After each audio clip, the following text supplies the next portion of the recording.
Soundcheck.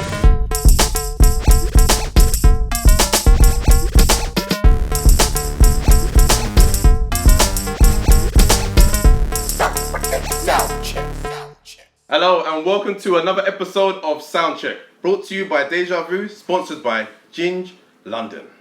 My name is Ricardo, and I'm your host today. My name is Mr. Baker. My name's Antoine. And today we have the lovely, fabulous, beautiful Spanish woman, TK. TK in the building!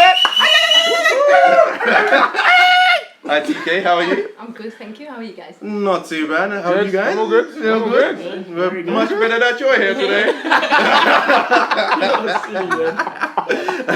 Nah.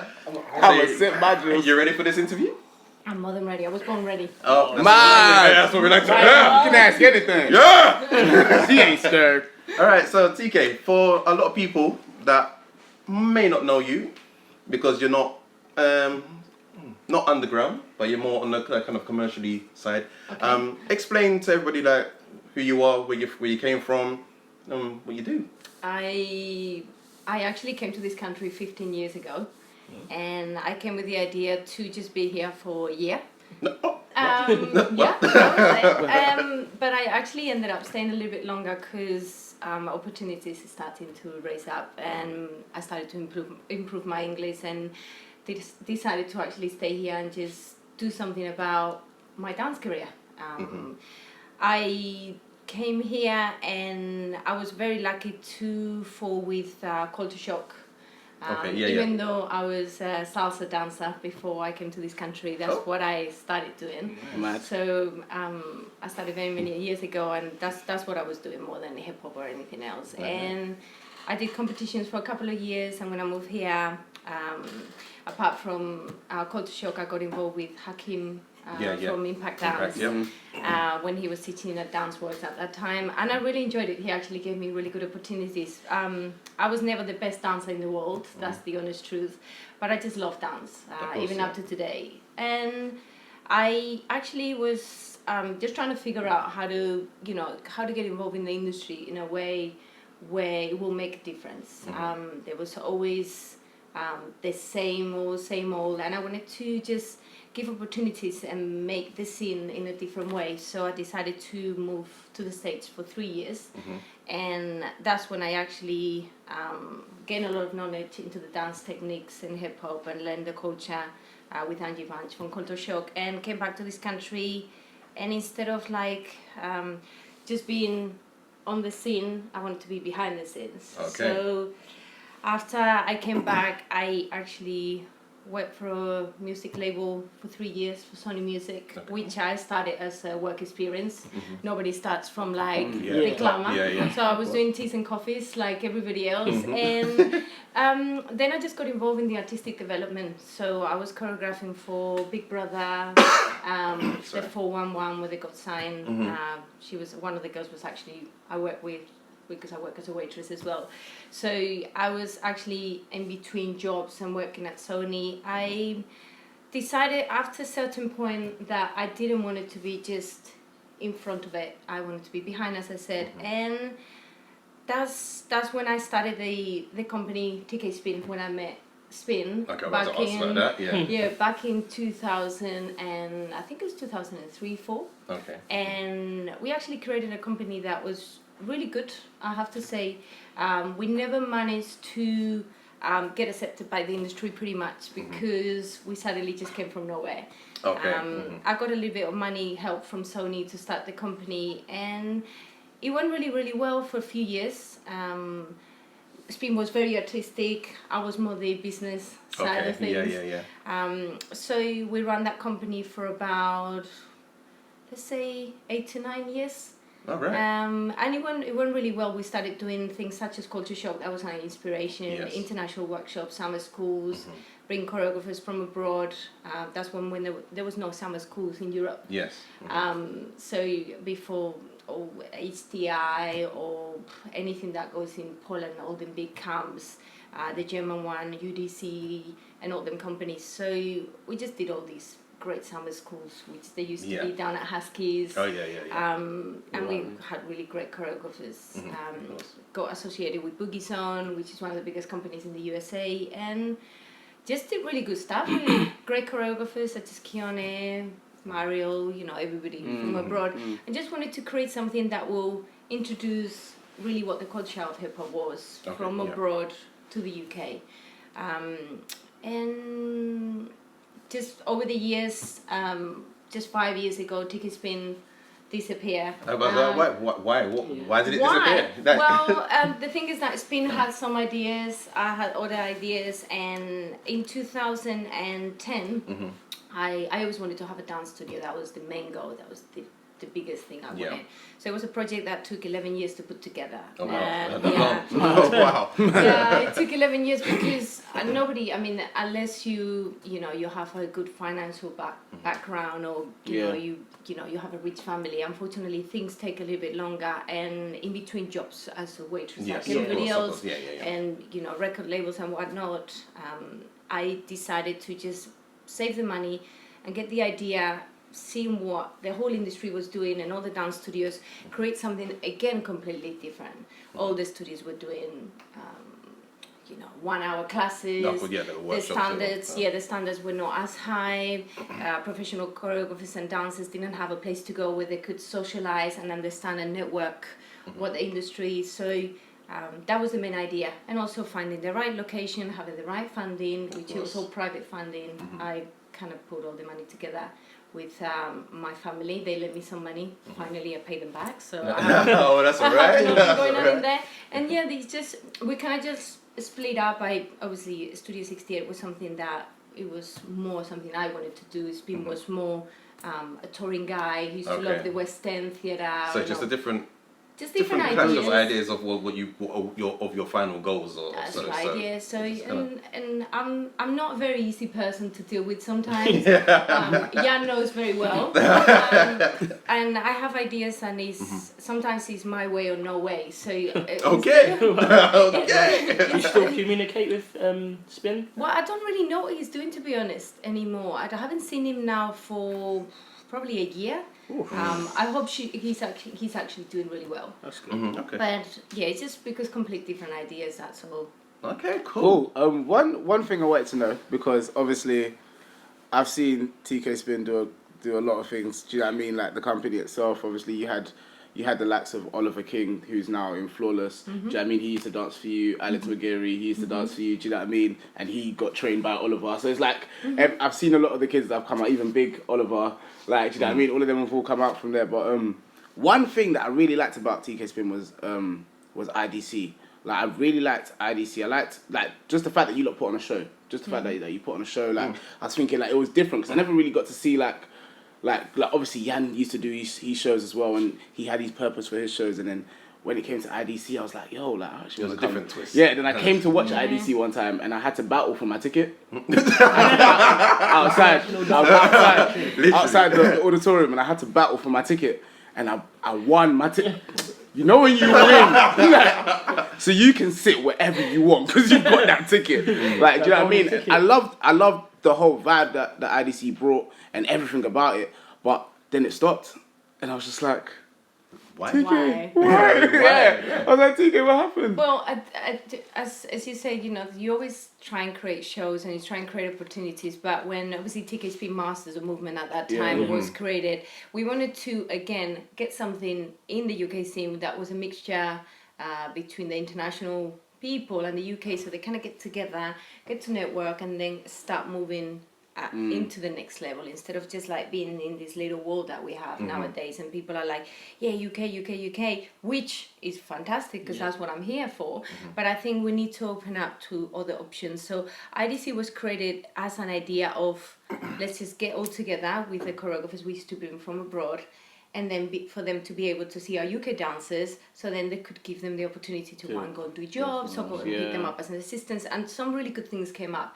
As you said, we trained really good dancers like Oliver, Cisco Gomez, we used to all train together, Kim, Simeon, we were all part of Culture Shock, and obviously we used to train because we all love dance. So why IDC stopped? Again, it was a private investment. We never had any sponsors. So there's never been any money involved. Like we never had, even K-Swiss gave us some sponsorship over the years for like sport clothing for our companies. I never had any backup money-wise. So theatres such as like Meme, Sierra, or like the big theatres where we did it, and we did it for 3 years. Jan only knows, that organizes shows, that these theatres, they cost, I mean, just for everybody to know, if anybody wants to do a show, between 7,000 to 10,000 for one day.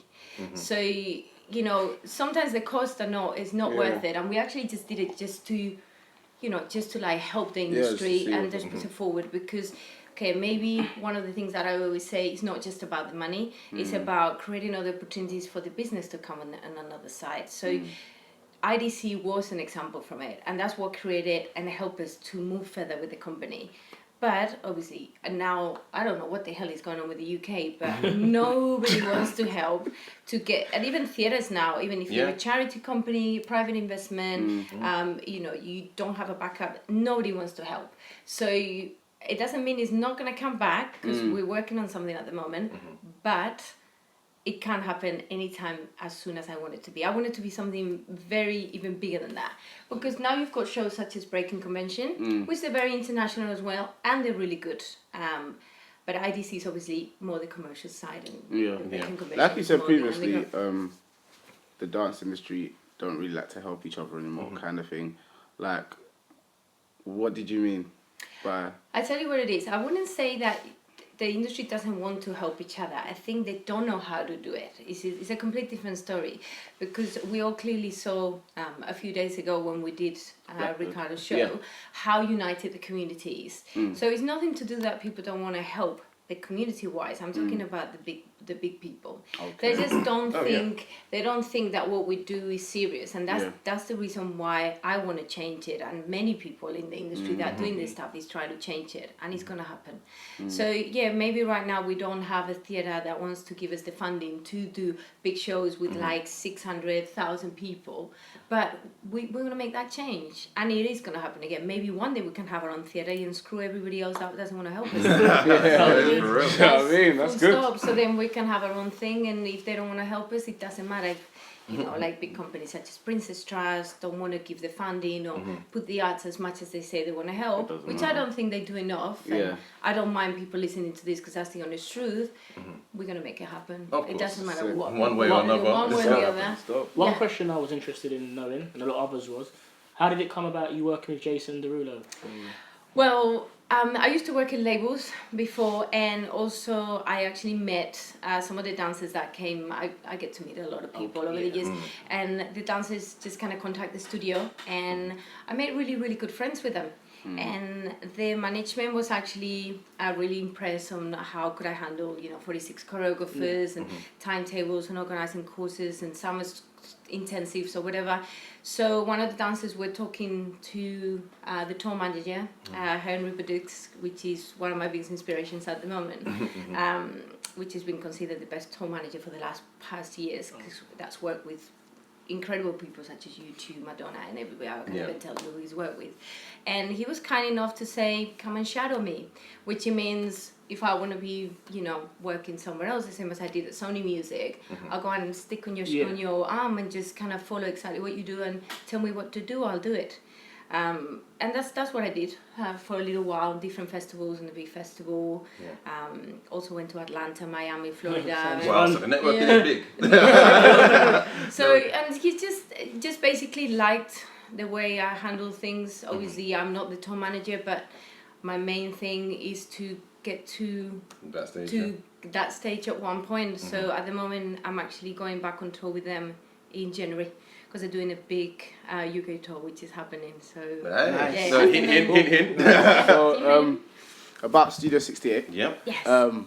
Obviously, it's now become like a universal studio. Like, a lot of people come to Studio 68, like whether it's for a popping class, a house class, a commercial class, a hip hop class, you do everything. Do you know what I mean? You have a cafe bit. I walked in and I saw the coffee machine going off. I was like, okay, do you know what I mean? Get some coffee going on. You have a vending machine.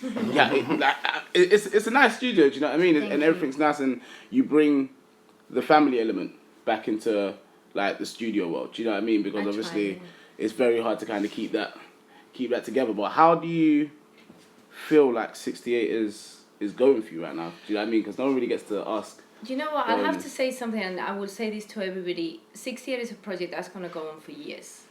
It doesn't matter how much money it's going to cost me, how many hours of work, or whatever it is. But I think people, more than the image, can feel the love that I'm putting into this project. It's not just the point of, oh, you know, this Spanish woman comes to this country and tries to take over the UK scene. It's nothing to do with this. It's actually, without you guys, I couldn't do it. So if you guys didn't exist, I wouldn't be able to do absolutely anything. So where do I see it? There is some massive projects happening, but they're very on the secret because I don't want to spoil it. Cool. Yeah, that's cool. That's fine. That's all my ticket ideas. You don't want none of that going on. No, because that's happening and I don't want that to happen. You don't want to go down What there. do I want to create, I'm going to be working with some companies in the USA where I want to take UK choreographers down there, you know, get dancers involved in tutorials and just trying to push it in a way where it hasn't been done just yet. That's what I always like to achieve. It's big, and one of my biggest things at the moment that's happened in the past couple of months was Brian Freeman coming to 68. It was the first time that he's actually decided to do a masterclass in a dance studio. Oh, really? I heard it. How many people turned up to the... There was 115 people in the room. I think I saw Jordan in there. What's the limit? Yeah. No, don't say that. I hope building control never hears this. Yeah. Let's leave it. It's 55 in the room. But we sometimes kind of jump in. And It looked good. It looked really good. Thank you. Yeah, it was really fun. So it's quite a big thing because the big choreographers come at the studio. Everybody of course. uses, you know, Cisco Gomez recommended for like X Factor. We've got Britain's Got Talent rehearsing in there. You know, Rude Eye Agency. You know, big choreographers come all the time. So you know, even artists such as Leona Lewis. So you know, I can't even tell you. Like Destiny's Child came not long ago, but that's like as a separate thing. They've got some project coming up, but I can't really talk about it. Well, you just did. Well, I think you just did. As I know, Destiny's Child before in the UK. So there's always something that you can know, but you can't know it. Of course. When it obviously it's just talking about Studio 68, I thought to myself, okay, well, when I was younger, there was only like Huskies, Maryland, and what's the other one? The Pineapple. The Park. We ain't gonna talk about the Park. Our best friend. Pineapple. But when your studio come out and I thought, okay, it's like an upper class. So to me, your direct competition is Pineapple.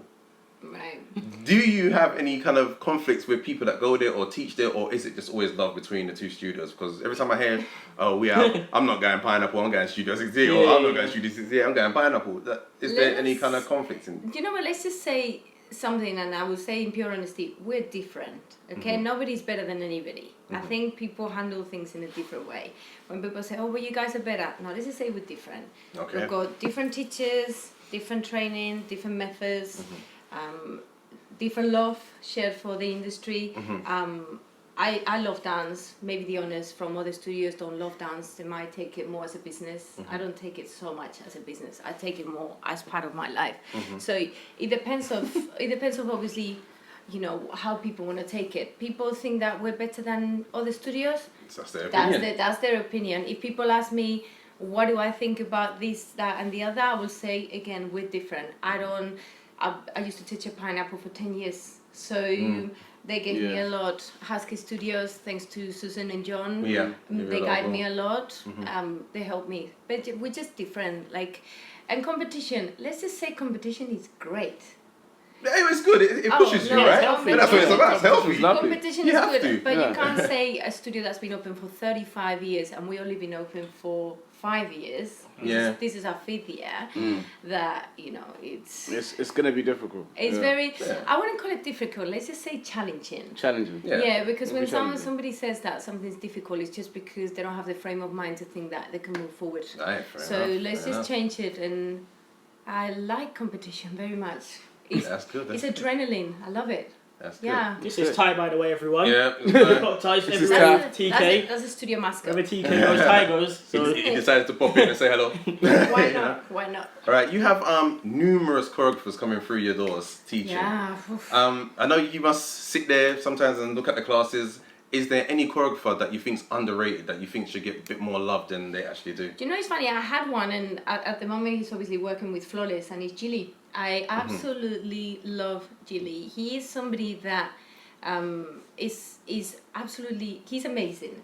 And his ideas are great. He's visual, his character as a person, musicality wise. He's got something that people haven't seen yet, but I tell you what, in a way it's good. Because when people don't expect things is when it happens. Nobody used to like TK Spin. Nobody used to like me as a person. And then suddenly, out of the blue, I brought something that the industry loves it. So what does it not tell you that he's going to do exactly the same thing? Does it matter what people think? Not really. he's a great man. No, just got to do what you got to do. So yeah, he's amazing. That's great. With the UK dance industry, it's gone through its ups and downs. Like everyone's had their share of arguments and whatnot, but obviously things are coming together now. I feel like things are beginning to shape up. But if there is one thing that you could change in the UK dance industry, what would it be? One of the things that I'm trying to change already, which is what I started back in 2010, is what does it matter if one person doesn't want to go to class, or like people that never used to talk to each other, like locking teachers with commercial teachers. We're all here for the same reason. Everybody loves to dance. So what is it about, I look at you, or you're not booking a job, and like, wait a minute, like there's certain people that go to class that think they're amazing and they're not booking jobs, so I don't know what you're talking about. Or like people, or like working teachers not talking to breaking teachers. I think it's absolutely ridiculous. But we're slowly changing it. That's why it's so good, we have certain nights that we call it Foundations Night, when people talk to each other, and then suddenly they're like, oh, I didn't know you do that. And we actually help our teachers to take classes for free. So nobody at 68 that teaches at the studio has to pay for a class. Why? Because we want them to go into other people's classes, and that has happened. That's good. Mr. Ben goes to house class. You never used to see Mr. Ben in the other classes, and he's been doing that for the last, I don't know, maybe year and a bit. Even I've seen Cisco taking classes that you've never expected somebody that's in the industry to be taking class, and they go to class. And why? Because we have to get together. We have to understand each other. And what does that's what I want to change. And I think it's slowly changing. And I'm not going to get into the competition side of things, like when you go to a competition and you get judged, because I don't believe in competitions very much. So even though You don't? No. I Why think it's not? all very political, and I don't really like them. I was in Hot Steppers a few weeks ago, and without getting too much into it, I will say that things are not judged properly. If a competition was to be done in the UK, should be done by people that don't know each other, because they don't judge people's skills. That's a very good. Yes. So I would love to change that very much. So. Definitely. So, as you know, you've been in the industry for many years. You've seen a lot of dancers. If you had a chance to put a super crew together, 5 males, 5 females. Okay. Who would you bring together? It's like the World Cup. Do you know what it is? The title. I'll be very honest with you. I don't know every dancer in the UK, so that is. Yeah. No, but just off your own you personal- know, From all the who people you that know, I know. Okay. like you say 5 boys, 5 girls. Might be These not someone- 5, I'd put them together and make 10, and this is Okay. Well, at the moment, this is crazy. let me try and put new dancers with old school dancers Okay. or choreographers. Let's just try. Okay, so from the old school, Kenrick was his consistency. Apart from being a choreographer, he's also a fantastic dancer. Who else I would say? This is such a mixture. It's just not going to fit together, but we're going to try. So I will say Kenrick. I will say. It's mad. It's because it's such a mix. I don't know if it's going to make any We've sense. had mixes. We've had some mixes, boy. Okay, so I would definitely say Kendrick. Siska's definitely a dancer performer. He's got everything a dancer that in the industry wants to get. Like, he's got all that performance skills. He's absolutely amazing. Who else do I say that will be really good? Kim Taylor. She just has everything. Like, she's just old school, new school. She's got the whole lot. And from the new dancers, I will say I'm very much probably because they're my friends as well as dancers. Go for it. But I'm very much into what Jordan is doing at the moment. Jordan Jordan. Mitchell. Yeah. Very good. Yes. Great dancer. Serious guy. Yeah, Serious guy. I'm mentoring him for a hard, few years, man. not on dance skills because I couldn't train half of the stuff that he can do. Like, I can't do it. And also Ashton Sands. Yeah, he's Ashton, doing pretty yeah. well. So yeah, that will be a pretty big mixture in there, but that's what I would like. And I know there's only one girl in there, but I'll be honest with you, girls don't normally impress me very much when it comes to dance. They need to work. They need to work it slightly harder. I think girls sometimes have too much about the beauty, but not so much about the training. Well, That was about 6 dancers, but we'll let you off. there you are. That crew, you know. If it's cool. So I can't put 5 on 5, but I give you 5 right there. If it's cool, I want to play a game. Little game. It's called Callback. Text. We're sorry, the number you have dialed is not in service. You have 3 missed calls. 3 missed calls on your phone. You look at your phone, you're like, oh my gosh, I've got 3 missed calls. One of them is from Cisco. One of them from Cisco. One of them's from Brian Freeman. And the other one's from Jason Derulo. That's the guy. That's the guy. He got you. Finisher. You have to call one, text one, and completely blank the other one. Like you look at it and be like, bye Felicia, bye. I got it. I tell you what, let's do a group Skype call. Group Skype, you know. Hey guys. You know, so I'm getting it. Why are you in here? Why are you here? What happened? Why is he here? I'm only allowed 1 phone call, so I do a group one. Do you want to? That don't work like I that. don't work with us. You have to answer. You know what phone we're using? The ones that. Yeah, we're using that phone. We haven't got a normal telephone. We ain't gonna tell them. No freeway call. Okay. So crazy. So Hard. political. That's tough. Somebody I will. Okay. Only.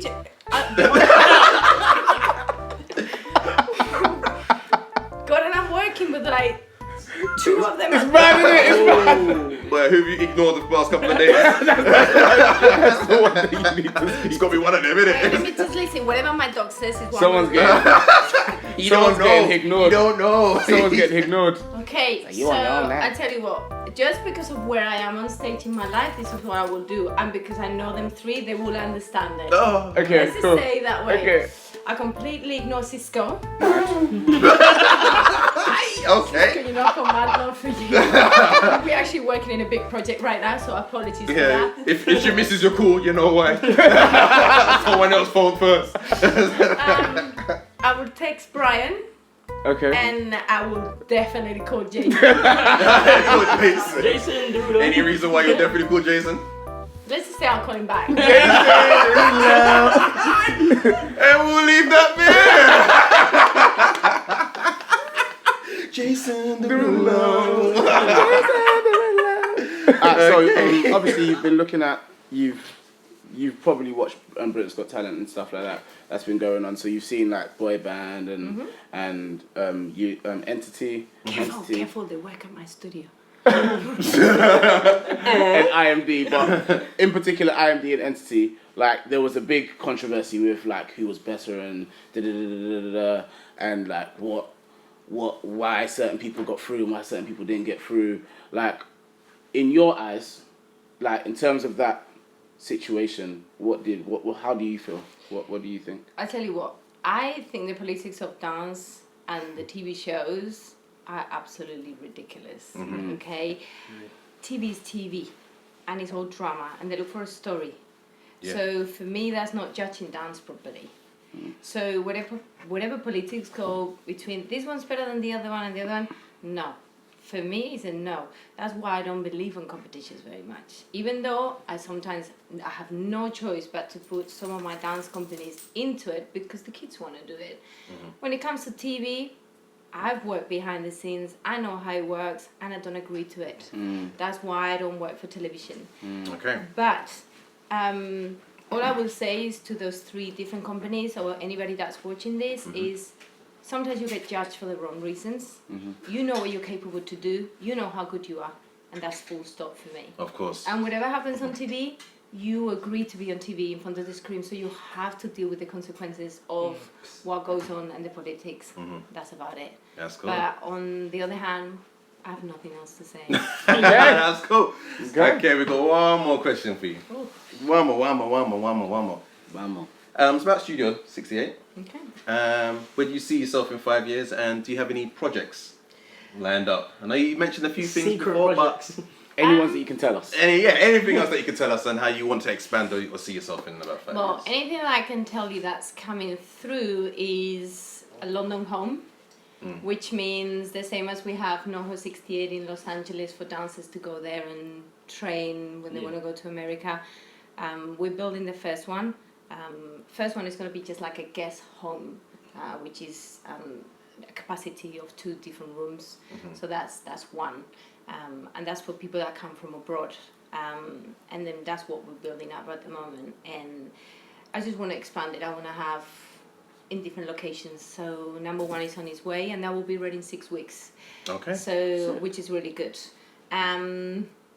Second, I'm opening, you were mentioning about the cafe and stuff. I'm actually doing a whole rechange at the studio for... What? Steak and lobster? No. Steak and lobster? Actually, no. Sorry for I've been requested. Many years ago, the cafe was open as a milkshake bar, and I was used to running on my own, but I can't anymore because I got a little bit too caught up with different projects. But it's going to reopen again, so we're doing a milkshake bar, and it will open. Waffles, ice cream. Yeah, all crepes. I'm coming They're back. coming in there. Yeah, so that's going to open.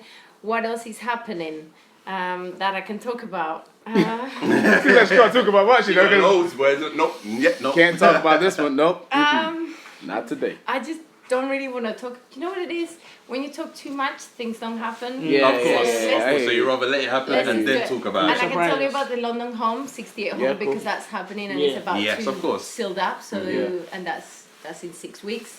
And yeah, just about the cafe, and I don't want to say anymore. Cool. Okay. Well, everyone. Where can Yeah. we catch you? Like, where can people tweet you or Well, Instagram? all you gotta do, guys, is just look in Google anywhere, any user in Twitter, Facebook, even Periscope right now. What else there is? Snapchat. We've got everything for Studio 68, so you can see Snapchat. classes, So Studio yeah? 6. Look for Studio 68 London. Make sure you don't miss the London part because we've got different things happening in different countries. So yeah, just look for look for So Studio. international right here, bro. International. Yeah, look for Studio 68 London in every single network, and if you obviously want to follow up on anything that I do, just my personal one, which is Tamara TK Kramer, and then you can see what I do a little bit more behind the scenes of Let's make projects. some noise for TK. Make some noise for TK. Coming down.